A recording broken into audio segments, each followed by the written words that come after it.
Hello guys, आज के lecture में हम करेंगे नॉवल। मैं आपको ड्रामा करवा चुकी हूँ, पोइट्री के बारे में भी पढ़ा चुकी हूँ और आज है नॉवल। नॉवल के बारे में एक बार पढ़ लेंगे क्योंकि क्वेश्चन आने की संभावना है कि नॉवल में क्या क्या क्वेश्चन आने वाले हैं। आज के लेक्चर में सिर्फ नॉवल की डेफिनेशन पढ़ेंगे और नॉवल की हिस्ट्री पढ़ेंगे, ठीक है। और जो भी हमारा नेक्स्ट लेक्चर आएगा उसके मैं आपके जो PYQ है वो उसमें लेके आऊँगी, क्योंकि लेक्चर काफ़ी बड़ा हो जाता है।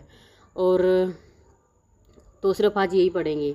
आपके लिए एक रिक्वेस्ट है कि आप जो मैंने टेलीग्राम ग्रुप इस वीडियो के में भी मैं दे दूँगी लिंक, तो जो अपना टेलीग्राम चैनल है उस पर मैंने दोनों पेपर डाले हुए हैं आपके, यानी कि परी और मेंस। अब इसके बाद मैं सोच रही हूँ कि मैं एक दो टॉपिक ग्रामर का ले लूँ, ठीक है, जो मोस्ट इम्पोर्टेंट टॉपिक हैं, ग्रामर की प्रैक्टिस कर लें हम अच्छे से। तो उसके लिए आप सब एक बार दोनों पेपर उठाएंगे, कॉपी पेन भी लेंगे साथ में, और जितने सारे टॉपिक ग्रामर के आए हुए हैं वो सारे आप कॉपी पेन पे नोट करेंगे, ठीक है।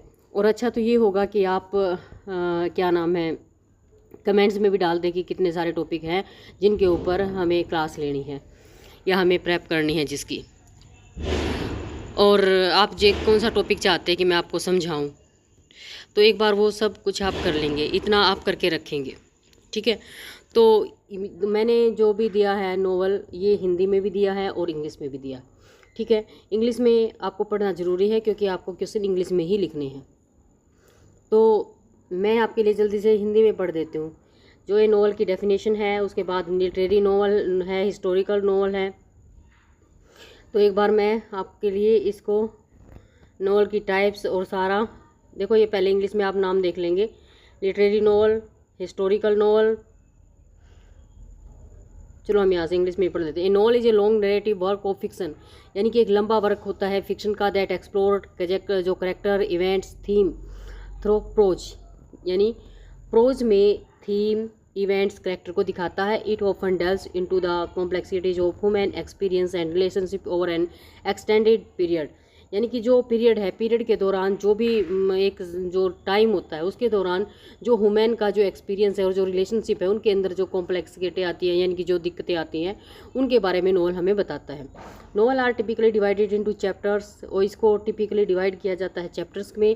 मे vary in length, structure and style, और इसके के अंदर क्या होता है, एक लेंथ होती है इसकी, स्ट्रक्चर होता है इसका, एक स्टाइल होता है इसका अलग से। टाइप्स देखते हैं नोवेल की। Literary novel description focus on character development, literary novel के अंदर कैरेक्टर डेवलपमेंट होती है। थीमेटिक डेप्थ होती है, गहराई होती है। स्टाइलिस्टिक इनोवेशंस होते हैं, यानी कि इसके अंदर नए नए इनोवेशन होते हैं। इम्पेजेस द जो author artistic and intellectual concern, और ऑथर किसके ऊपर जोर डालता है, जो आर्टिस्टिक है और जो इंटेलेक्चुअल यानी कि जो भौतिक जो चिंताएं हैं उनके ऊपर फोकस करता है। To kill mockingbird by Harper Lee, जो किंग मॉकिंगबर्ड ये नोवेल है हार्पर ली का, इसका एग्जांपल दिया हुआ है। This novel explore theme of racial injustice, यानी कि जो जातीय इनजस्टिस होता है और जो मोरल ग्रोथ होती है थ्रू रिचली डेवलप्ड कैरेक्टर्स, ठीक है। यानी कि जो रिचली जो डेवलप किए गए हैं करेक्टर, उनके बीच में जो रेशियल इनजस्टिस है और जो मोरल ग्रोथ है वो किसके अंदर दिखाया गया, to kill a mockingbird by Harper Lee, ठीक है। इसको मेरे को ट्रांसलेशन करना पड़ रहा है और टाइम ज़्यादा लग रहा है आपका, ठीक है। देखो इसके बाद दिया हुआ है historical novel. Historical novel period incorporate जो इस देखो भाई सिंपल बात है, इसके अंदर हिस्टोरिकल इवेंट्स मिलेंगी, फिगर मिलेंगे, ठीक है। इसके अंदर क्या क्या, era of social political cultural, इसके अंदर संदर्भ मिलेंगे। वॉर और पीस इसका एग्जाम्पल है, लियो टोल्स्टॉय ने इसको लिखा था। इसके अंदर हिस्टोरिकल इवेंट्स ऑफ क्या है, न्योपोलिक वॉर्स, यानी कि जो न्योपोलिक वॉर था उसके बारे की हिस्टोरिकल इवेंट्स हैं। फिक्शनल कैरेक्टर और नरेटिव्स हैं। अब साइंस फिक्शन क्या होगा, साइंस फिक्शन नॉवल होंगे यानी कि जिसके अंदर साइंस से रिलेटेड कहानियाँ होंगी, है ना, यानी कि एक्सप्लोर फ्यूचरिस्टिक्स और speculative concepts of involving advance technology, इसके अंदर एडवांस टेक्नोलॉजी मिलेगी। स्पेस एक्सप्लोरेशन मिलेगी। मेन कॉर्पोरेट साइंटिफिक प्रिंसिपल मिलेंगे। इमेजिनेटिव एलिमेंट्स मिलेंगे। अब एग्जाम्पल के लिए इसने दिया Dune by Frank Herbert. This science fiction classical examine political ecological themes in distance future on a desert planet, यानी कि जो ड्यून है फ्रैंक है हार्बर्ट का, इसके अंदर साइंस की कहानी है। क्लासिकल एग्जामिन पॉलिटिकल और इकोलॉजिकल इसके अंदर थीम है। इन ए डिस्टेंस फ्यूचर में ऑन ए डेजर्ट प्लेनेट, और एक कैसे डेजर्ट प्लेनेट, डेजर्ट होता है जो मरुस्थल प्लेनेट होता है उसके ऊपर, ठीक है। Romance novel, mystery novel, pride and prejudice and romance novel और मिस्ट्री नॉवल। मिस्ट्री नॉवल में क्या आता है, the hound of the Baskervilles. Thriller novel excitement and suspense होता है, उसको थ्रिलर नॉवल में आता है। फैंटेसी नॉवल एक बार मैं हिंदी में पढ़ा देती हूँ आपको। बिल्डिंग्स रोमन क्या होते हैं, फोकस ऑन द साइकोलॉजिकल और moral growth of protagonist from you to adult. क्योंकि भाई इसमें मेरे को टाइम लग रहा है, क्योंकि मेरे को इसमें ट्रांसलेशन करनी पड़ रही है। आप इसको पढ़ सकते हैं ईजिली। हम एक बार हिंदी में इसको अच्छे से समझ लेते हैं। उपन्यास एक लंबा कथा लेखन है जो पात्रों, घटनाओं और विषयों की जटिलताओं को गहराई से प्रस्तुत करता है। यह आमतौर पर अध्याय में विभाजित होता है, पात्रों के अनुभव और संबंधों को विस्तार से दर्शाता है। उपन्यास के प्रकार, साहित्यिक उपन्यास पात्रों के विकास, विषयगत गहराई, शिल्पगत नवाचार पर ध्यान केंद्रित करता है। लेखक की कलात्मक और बौद्धिक चिंताओं को उजागर करता है। टू किल ए मॉकिंगबर्ड, यह उपन्यास जातीय अन्याय और नैतिक विकास के विषयों की खोज करता है। ऐतिहासिक उपन्यास, यह एक विशिष्ट ऐतिहासिक काल में सेट होता है। ऐतिहासिक घटनाओं, व्यक्तियों को शामिल करता है। युग की सामाजिक, राजनीतिक और सांस्कृतिक संदर्भों की झलक प्रस्तुत करता है। उदाहरण वार एंड पीस, यह उपन्यास नेपोलियन युद्धों की ऐतिहासिक घटनाओं और काल्पनिक पात्रों को जोड़ता है।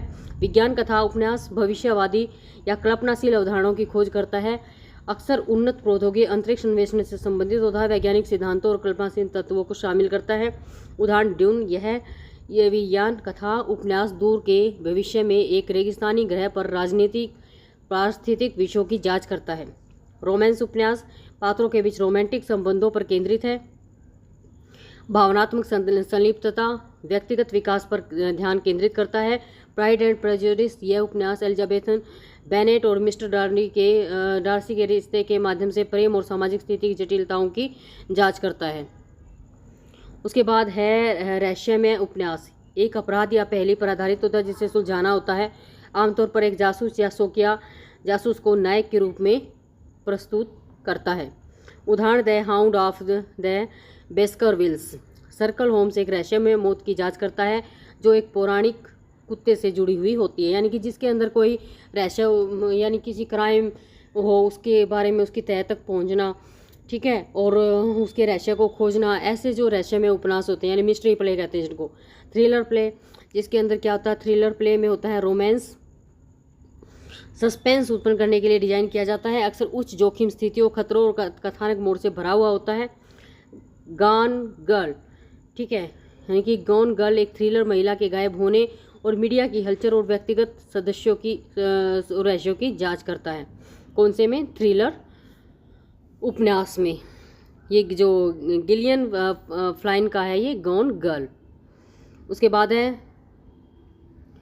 फैंटेसी उपन्यास, जादुई और पारलौकिक तत्वों को शामिल करता है जो वास्तविक दुनिया के नियमों से बांधित नहीं होते। कल्पनाशील दुनिया में सेट होता है जिसमें अपनी खुद की नियम और प्राणियों का विवरण होता है। द हॉबिट जो टोकलिन का है ये। द फैंटेसी उपन्यास एक काल्पनिक दुनिया में बिलो बॉगिंग्स की यात्रा का वर्णन करता है जिसमें जादुई प्राणी होते हैं। उसके बाद है बिल्डिंग्स रोमन आयोजन उपन्यास, यह नायक के मनोवैज्ञानिक और नैतिक विकास पर ध्यान केंद्रित करता है जो युवा से व्यस्तता की ओर बढ़ता है। उदाहरण जेन ऑयर, चार्लोट ब्रेंटे। यह उपन्यास जेन आयर के बचपन से परिपक्वता के व्यक्तिगत विकास और अनुभव का वर्णन करता है। बिल्डिंग्स रोमन जो होते हैं ना, उसके अंदर क्या होता है, एक जो हीरो होता है उसकी स्टार्टिंग से लेके उसके एंड तक जो भी उसके जीवन में घटनाएं घटती हैं उन सब का वर्णन होता है बिल्डिंग्स रोमन नॉवल में, ठीक है। यानी कि उसकी साइकोलॉजी क्या रहती है, उसके साथ क्या व्यवहार होता है बचपन से लेके उसके बड़े होने तक, ये उसके साथ क्या क्या हुआ था, वो सब कुछ बिल्डिंग्स रोमन नॉवल में अंदर। ये तो होती है इसकी टाइप्स और इसकी डेफिनेशन नॉवल की। आगे देखते हैं हम। उसके बाद है नॉवल रिलेटेड राइटर। नॉवल से रिलेटेड जो राइटर्स हैं एक बार उनके बारे में देख लेते हैं। देयर वर्क्स, उनके वर्क हैं जो लिटरेरी पीरियड्स में, वो देख लेते हैं। अर्ली इंग्लिश नॉवल यानी कि जो 18th सेंचुरी है उसके अंदर देखते हैं। डैनियल डिफो, उनका वर्क है रॉबिन्सन कर्ज, क्रूशो फॉलो द एक रॉबिन्सन क्रूशे एक साहसी व्यक्ति की कहानी है जो एक निर्जन द्वीप पर जीवित रहता है। उसके बाद है जोनाथन स्विफ्ट गुलिवर ट्रैवल लिखा था इन्होंने 1726 ईस्वी में, और a satirical novel about Lemuel Gulliver adventures in various fantastical lands, यानी गुलिवर की यात्राएं लेमुएल गुलिवर की विभिन्न कल्पनाशील भूमियों में यात्राओं की उपन्यासिक कथा है ये। उसके बाद आता है रोमांटिक नॉवल 19th सेंचुरी के अंदर Jane Austen pride and prejudice 1813 में। Pride and prejudice Elizabethan Bennet और मिस्टर डारी के माध्यम से प्रेम और सामाजिक वर्ग और व्यक्तिगत विकास की जांच करता है। उसके बाद है मैरी सैली ने लिखा था फ्रैंकस्टीन विक्टर फ्रैंकस्टीन और उसकी बनाई हुई एक दैत्याकार प्राणी की कहानी है। ठीक है, फ्रैंकस्टीन क्या है, एक दैत्य की कहानी है जो उसने एक दैत्य नहीं बना दिया था, उसके बाद वो अपनी प्रेमिका भी को उसको एक पार्टनर भी बनवाना चाहता था, उसके बाद वो उसको ही मार देता है जिसने उसको बनाया था। तो उसके बाद है विक्टोरियन नावल भी 19th सेंचुरी के अंदर चार्ल्स डिकन्स वर्क। देखो 19th सेंचुरी और 20th सेंचुरी के ही नॉवल आ रहे हैं जो कि आपके एग्ज़ाम में जो सिलेबस में दिया हुआ है आपका कि कौन से टॉपिक आए हुए हैं। ठीक है, और आपके लिए एक काम और रहेगा कि आप ना एक बार एक सिलेबस को साथ रख लें, जो भी आपका सिलेबस है उसको साथ रखें, और आप उस दोनों जो आपके 2023 वाले एग्ज़ाम हुए उन दोनों को भी साथ में रख लें, उन दोनों पेपर को।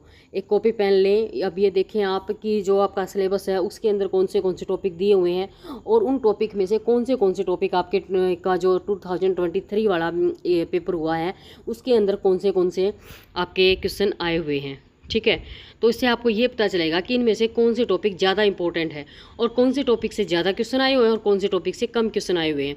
ठीक है, एक बार ये चीज़ आप एनालिसिस कर लेंगे पेपर का। ठीक है, और इतना एनालिसिस करके अगर कोई बच्चा कमेंट्स कर सके या टेलीग्राम पे कोई मैसेज कर सके तो वो आपके लिए बहुत अच्छा होगा, क्योंकि वो हेल्पफुल रहेगा कि मैं उस टॉपिक के ऊपर वीडियो बनाने की सोचूंगी फिर। उसके बाद है चार्ल्स डिकन्स का ग्रेट एक्सपेक्टेशन 1861 में आया था। ग्रेट एक्सपेक्टेशन पिप की कहानी, एक अनाथ जो एक अज्ञात दाता की मदद से एक सज्जन बनता है। ठीक है, उसके बाद आता है थॉमस हार्डी का जो नॉवल है Tess of the D'Urbervilles, यानी कि जो उबर विल्स हैं टेस की त्रासदीपूर्ण कहानी है, यानी एक ट्रेजेडी है। एक गरीब परिवार की युवा महिला जो सामाजिक अन्याय का सामना करती है। मॉडर्न नॉवल यानी 20th सेंचुरी में आ गए हैं। Modern novel Virginia Woolf Mrs Dalloway एक उपन्यास है जो एक दिन की अवधि में घटित होता है और पात्रों के आंतरिक विचारों और अनुभवों की खोज करता है।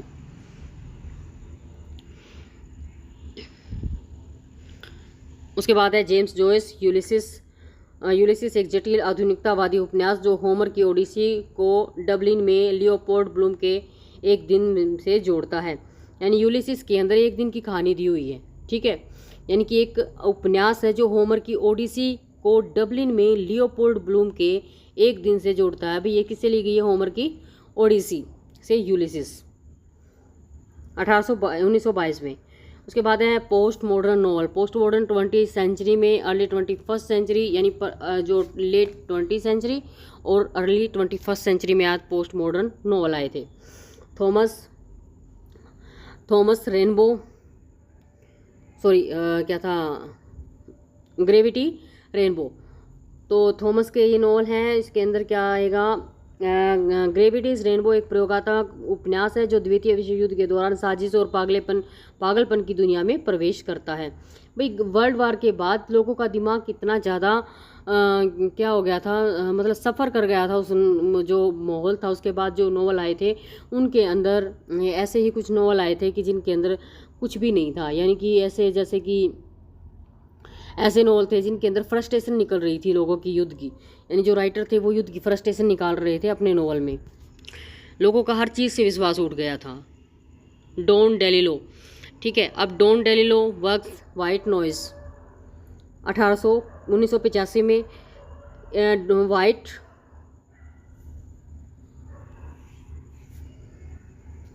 मीडिया की समाप्ति और आधुनिक जीवन पर प्रौद्योगिकी के प्रभाव की व्याख्यात्मक जांच वाइट नॉइज में की गई है। उसके बाद आते हैं आपका देखते हैं। अब देखते हैं कि जो फेमस नॉवेलिस्ट हैं और उनका कंट्रीब्यूशन क्या रहा है लिटरेचर के अंदर। Jane Austen, pride and prejudice, sense and sensibility and Emma. ठीक है, जल्दी से जल्दी फिर से, क्योंकि मैंने बोला ही हुआ कि मैं आपको हिंदी में लिटरेचर पढ़ाऊंगी, तो जल्दी जल्दी हिंदी में पढ़ देती हूँ। बाकी मैंने आपके लिए इंग्लिश में दिया है, क्योंकि आपको इंग्लिश में क्वेश्चन लिखने हैं। एक बार आप इंग्लिश में ज़रूर पढ़ लेंगे इनको, ठीक है, एक बार ज़रूर पढ़ना है इनको इंग्लिश में।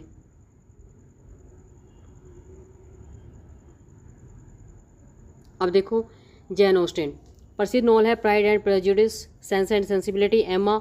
जैन ऑस्टिन को समाज, वर्ग और लिंग पर उनके तीक्ष्ण अवलोकनों के लिए जाना जाता है। उनके उपन्यासों की बौद्धिकता, रोमांटिक कथानक, उनके समय की सामाजिक गतिशीलता पर उनके गहन टिप्पणी के लिए सराहना की जाती है। उसके बाद है Charles Dickens, great expectation, a tale of two cities, David Copperfield. Dickens अपने जीवंत पात्रों, सामाजिक आलोचनाओं, गरीबों के संघर्षों के चित्रण के लिए प्रसिद्ध है। उनके कार्यों ने विक्टोरियन इंग्लैंड की सामाजिक समस्याओं को उजागर किया है, खासकर कामकाजी वर्ग की कठिनाइयों को। Leo Tolstoy, war and peace, Anna Karenina.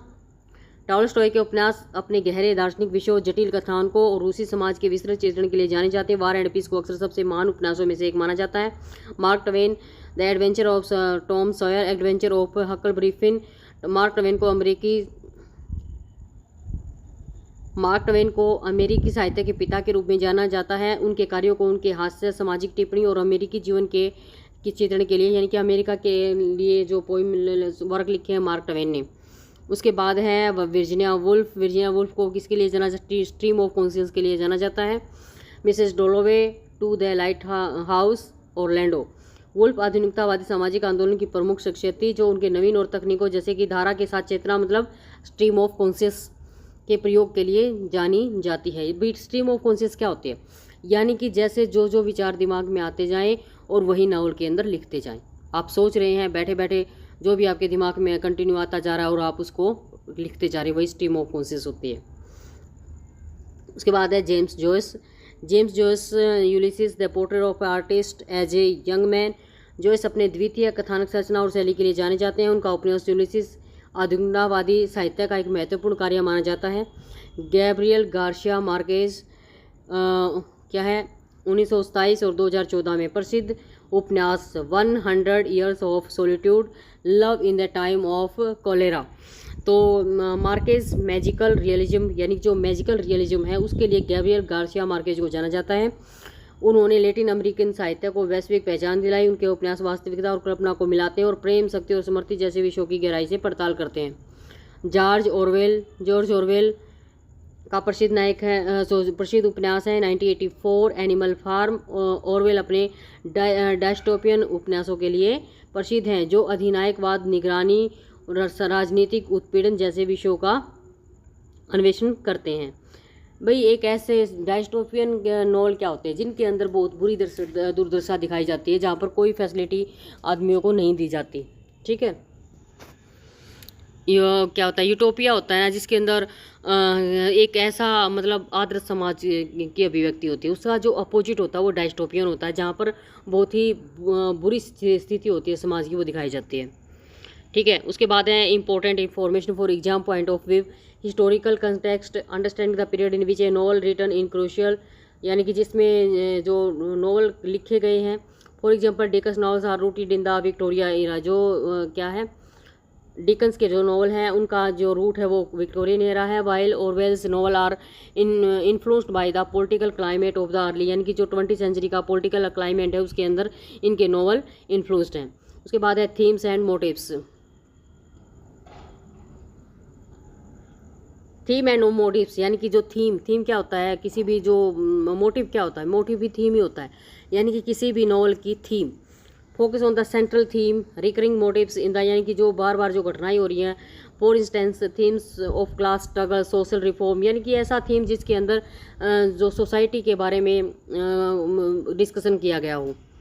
उसके बाद है literary movement, familiarise yourself with the literary movements associated with these knowledge. For example Jane Austen is often associated with 19 early 19th century romantic movement while Virginia Woolf is key figure in modernism. अब देखो ये दोनों से related, ये 19th century romantic movement से भी related है और वर्जीनिया वुल्फ की फिगर है, यानी कि इम्पोर्टेंट फिगर है मॉडर्निज्म की भी। ठीक है,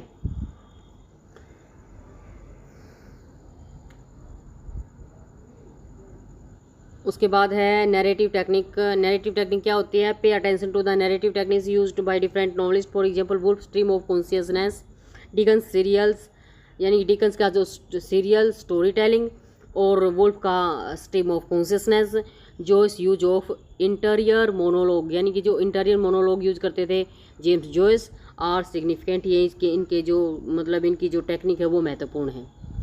उसके बाद है characterization, analyze how characters are developed in these novels, यानी कि करेक्टर कैसे डेवलप होते हैं नॉवेल्स के अंदर। Dickens for example is known for his memorable, यादगार के लिए जाने जाते हैं Dickens. Often larger than life character. अब देखो लार्जर देन लाइफ करेक्टर्स क्या होते हैं? लार्जर देन लाइफ करेक्टर होते हैं जिन लोग करेक्टर्स के बारे में बढ़ा चढ़ाकर बहुत कुछ बोला गया हो। एक्चुअल में वो नहीं होते इतने, लेकिन जितना उनके बारे में बढ़ा चढ़ाकर बोला जाता है उनको लार्जर देन लाइफ करेक्टर बोले जाते हैं। That represent different facts of society, जो सोसाइटी के अलग अलग फैक्ट बताते हैं। Influence and legacy, understand the impact these novelist have had on literature and culture.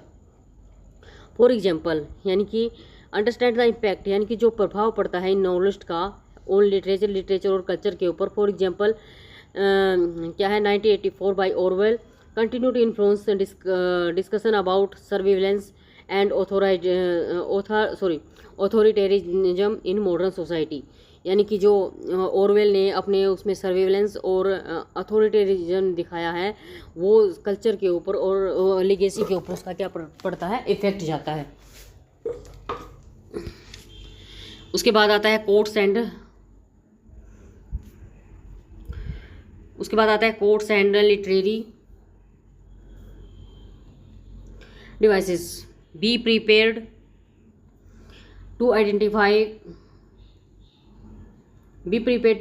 Analyse important codes and literary device used in novel, यानी कि जो codes और लिटरेरी डिवाइस है उसका यूज करना नॉवल के अंदर। दिस इंक्लूड सिंबोलिज्म, आयरन और allegory. Comparative analysis, compare contrast work of different novelist particular in term of their treatment of similar themes, यानी कि कंपेयर करना नॉवेल्स को, उनके वर्क को, उनके थीम्स को लेकर, यानी कि कई बार सिमिलर थीम होते हैं, कई बार अलग होते हैं। सोशल क्लास, मोरलिटी, साइकोलॉजी, सब किसके अंदर दिखाया जाता है? थीम किस में दिखाया जाता है? नॉवल के एनालिसिस में दिखाया जाता है। तो ये भी पढ़ लेना भी एक बार कि क्या क्या नॉवल की हिस्ट्री क्या होती है, इंपॉर्टेंट इंफॉर्मेशन है, पॉइंट हो एग्जाम के पॉइंट से थोड़ा पढ़ लोगे तो क्या है कि एग्जाम में जब भी आप क्वेश्चन लिख रहे हो तो एक दो पॉइंट आपको लर्न रह जाएगा, तो आप उस ऐसे टाइप क्वेश्चन में उसको लिख सकेंगे।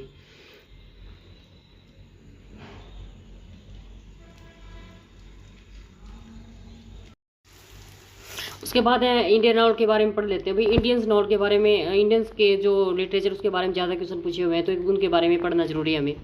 ठीक है, बिगनिंग्स ऑफ नॉवल इंग्लिश में मैंने आपको दे दिया है, आप पढ़ेंगे और मैं आपको जल्दी से जल्दी हिंदी में, क्योंकि लेक्चर ज़्यादा बड़ा हो जाएगा अगर मैं ट्रांसलेशन करने लगूँगी तो। ठीक है, एक बार आप सारे इनको स्क्रीनशॉट्स लेके रखेंगे और पढ़ेंगे एक बार इनको। मैं आपको जल्दी जल्दी डिस्क्राइब कर देती हूँ हिंदी में। भारतीय उपन्यासों की शुरुआत। उपन्यास को साहित्यिक रूप से भारतीय साहित्य में ब्रिटिश औपनिवेशिक काल के दौरान पेश किया गया था। पश्चिमी शिक्षा और अंग्रेजी साहित्य का प्रभाव इस विकास में महत्वपूर्ण भूमिका निभाता है। प्रारंभिक भारतीय उपन्यास क्षेत्रीय भाषाओं में लिखे गए थे, जो अक्सर स्थानीय परंपराओं, लोक कथाओं और सामाजिक वास्तविकताओं पर आधारित थे। भाई जो प्रारंभिक उपन्यास थे वो किसके अंदर लिखे गए थे? जो हमारी डायलेक्ट है यानी कि क्षेत्रीय भाषाएं उसमें लिखे गए थे, तो उनको भी थोड़ा सा हमें स्टडी करनी जरूरी है क्योंकि उनसे भी क्वेश्चन आ सकता है। 19वीं सदी में पहले भारतीय उपन्यास यानी बंकिम चंद्र चट्टोपाध्याय।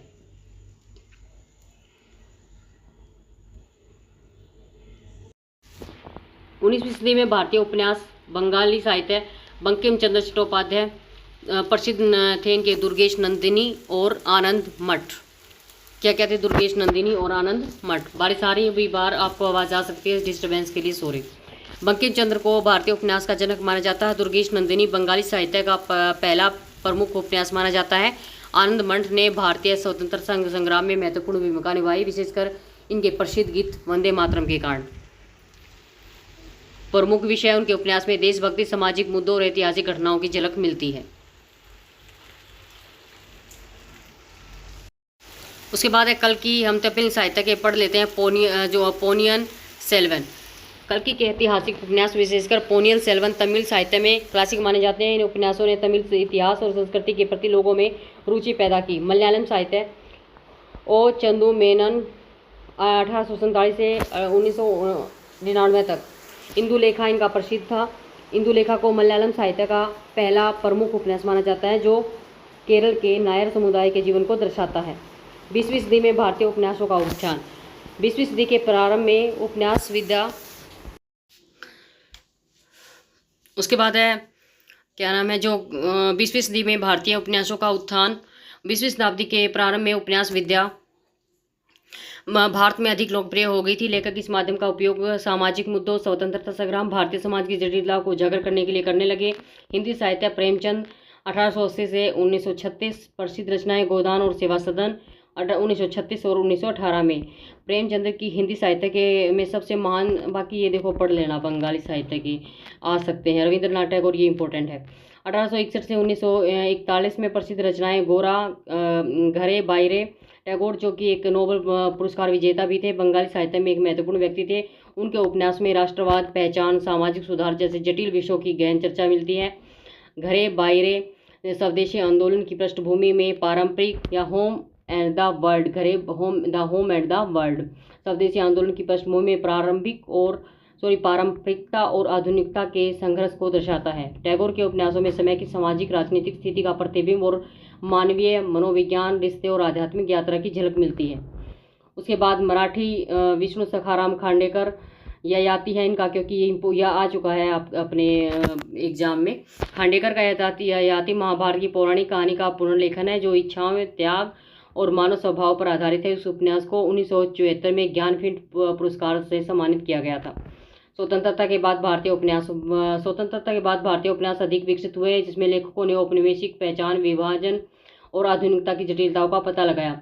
अंग्रेजी साहित्य आर.के. नारायण 1906 से 2001, प्रसिद्ध रचनाएं Swami and friends, the guide. R K. Narayan सबसे प्रिय भारतीय उपन्यासकारों में से एक हैं, जो अंग्रेजी में लिखते हैं। उनके उपन्यास और जो काल्पनिक शहर मालगुडी में स्थापित होते हैं, साधारण लोगों के जीवन को सरल, हास्यपूर्ण और गहन तरीके से प्रस्तुत करते हैं। द गाइड को साहित्य अकादमी पुरस्कार से सम्मानित किया गया था और इस पर एक सफल फिल्म भी बनी हुई है। नारायण के उपन्यासों में परंपरा बनाम आधुनिकता, ग्रामीण जीवन की सरलता और समाज में बदलाव के प्रभाव जैसे विषयों का अन्वेषण मिलता है। मुल्क राज आनंद 1905 से 2004, प्रसिद्ध रचनाएं अछूत और कुली। किसी भी राइटर के बारे में कुछ भी पूछा जा सकता है, तो ये चीज़ें हमारे लिए पढ़नी बहुत जरूरी है। आनंद को भारतीय समाज में दलितों, गरीबों की यथार्थवादी चित्रण के लिए जाना जाता है। उनके उपन्यास अछूत ने भारत में जाति व्यवस्था, सामाजिक असमानता को चुनौती दी है। आनंद के उपन्यासों में गरीबों की दयनीय स्थिति, जाति व्यवस्था, मानवीय दशा के मुद्दों पर गहन विचार किया गया है। खुशवंत सिंह का ट्रेन टू पाकिस्तान भारत के विभाजन पर लिखे गए सबसे शक्तिशाली उपन्यासों में से एक है। यह उपन्यास विभाजन के दौरान हुई हिंसा और मानव त्रासदी का चित्रण करता है। उनके उपन्यासों में विभाजन का प्रभाव, सांप्रदायिकता, परंपरा और आधुनिकता के बीच संघर्ष जैसे मुद्दों पर गहन विचार किया गया है। हिंदी साहित्य वाले हैं जो ये रहने देना, आप पढ़ो तो एक बार बस पढ़ लेना। आधुनिक और समकालीन भारतीय उपन्यास, यानी कि 20वीं सदी और 21वीं सदी के प्रारंभ में भारतीय उपन्यासों को अंतर्राष्ट्रीय पहचान मिली, जिसमें लेखकों ने रूप और विषयों के साथ प्रयोग किया, वैश्विक और प्रवासी मुद्दों को संबोधित किया। अरुंधति रॉय इम्पोर्टेंट है, 1961 में इनका जन्म हुआ था। The God of small things 1997 में आया था। रॉय का पहला उपन्यास the God of small things Booker पुरस्कार विजेता है और इनकी सुंदर गद्य शैली, जटिल कथा संरचना, केरल में जाति, पारिवारिक गतिशीलता, सामाजिक अन्याय जैसे विषयों की गहन पड़ताल के लिए प्रसिद्ध है। यह उपन्यास छोटे छोटे घटनाओं के व्यक्ति के जीवन पर प्रभाव की जांच करता है, जिसमें जाति, निश्चित प्रेम और भारतीय समाज की कठोर वास्तविकताओं जैसे मुद्दे शामिल हैं। विक्रम सेठ इम्पोर्टेंट है, 1952 में इनका जन्म हुआ था। प्रसिद्ध रचना है a suitable boy. A suitable boy अंग्रेजी में लिखे गए सबसे लंबे उपन्यासों में से एक है और स्वतंत्रता के बाद भारत का विस्तृत चित्रण प्रस्तुत करता है, जिसमें प्रेम, राजनीति, सामाजिक परिवर्तन जैसे विषयों पर गहन विचार किया गया है। मुख्य विषय यह उपन्यास व्यक्तिगत राजनीतिक कथाओं को बारीकी से जोड़ता है, जिसमें पहचान की खोज, परंपरा, आधुनिकता के बीच संतुलन की चुनौतियां शामिल हैं। सलमान रुश्दी 1947 में प्रसिद्ध रचनाएं हैं midnight children, the satanic verses. Rushdie औपनिवेशिकवाद के साहित्य में एक प्रमुख व्यक्ति है। मिडनाइट चिल्ड्रन, जो बुकर पुरस्कार विजेता है, भारत की स्वतंत्रता के समय से इनके इतिहास की पड़ताल करता है। द सैटनिक वर्सेस ने विश्वव्यापी विवाद खड़ा कर किया, लेकिन यह पहचान, धर्म और प्रवास जैसे विषयों की गहन पड़ताल करता है। मुख्य विषय रुश्दी के जो उपन्यास अक्सर इतिहास, मिथक, कल्पना को मिलाते हैं और प्रवास, पहचान, प्रवास, सांस्कृतिक संघर्ष जैसे विषयों पर विचार करते हैं। ठीक है भाई।